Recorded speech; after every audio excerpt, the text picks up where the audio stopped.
Hi everyone समस्त को आम चैनल को जय जगन्नाथ।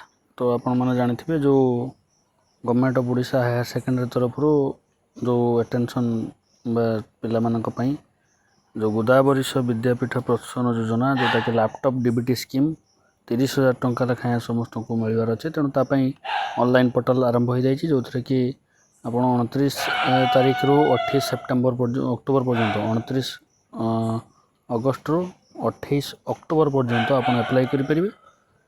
आउ से डिटेल्स विवरणी निश्चित भाव में विजिट करूँ www.scholarship.odisha.government.in एथेर आपणकर आधार कार्ड और मोबाइल नंबर लिंक होता दरकार जो आप एप्लाई करेंगे।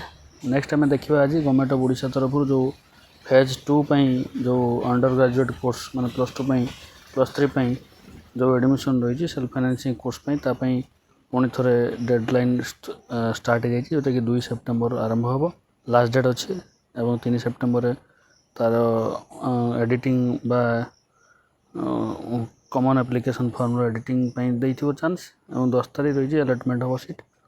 तेणु ये हूँ शेष चांस आउ थे पुणी जी एप्लाई न कर पुणी करेंगे 2024-25 वर्ष।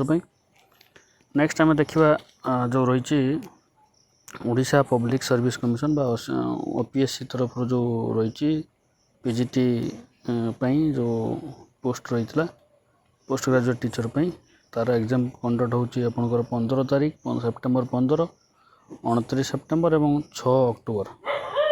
तेणु यही शिफ्ट मानकर एग्जाम हम यथा 9 ରୁ 11 शिफ्ट को फास्ट शिफ्ट सेकेंड शिफ्ट रे 12 ରୁ 2टा थर्ड शिफ्ट रे 3टा 30 ରୁ 5टा 30।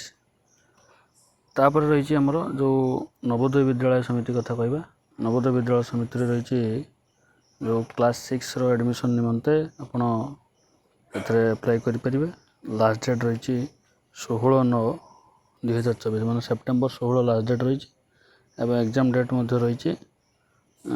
तेणु आप जो मैंने 2025-26 अप्लाई करने चाहते निश्चित भाव में अप्लाई करेंगे। तो भिडियोटी को शेष पर्यटन देखूँ और लाइक कमेंट शेयर करूँ पाखर बेल आइकन को दबाई जहाँ आप लेटेस्ट नोटिफिकेशन पाइबे। जय जगन्नाथ।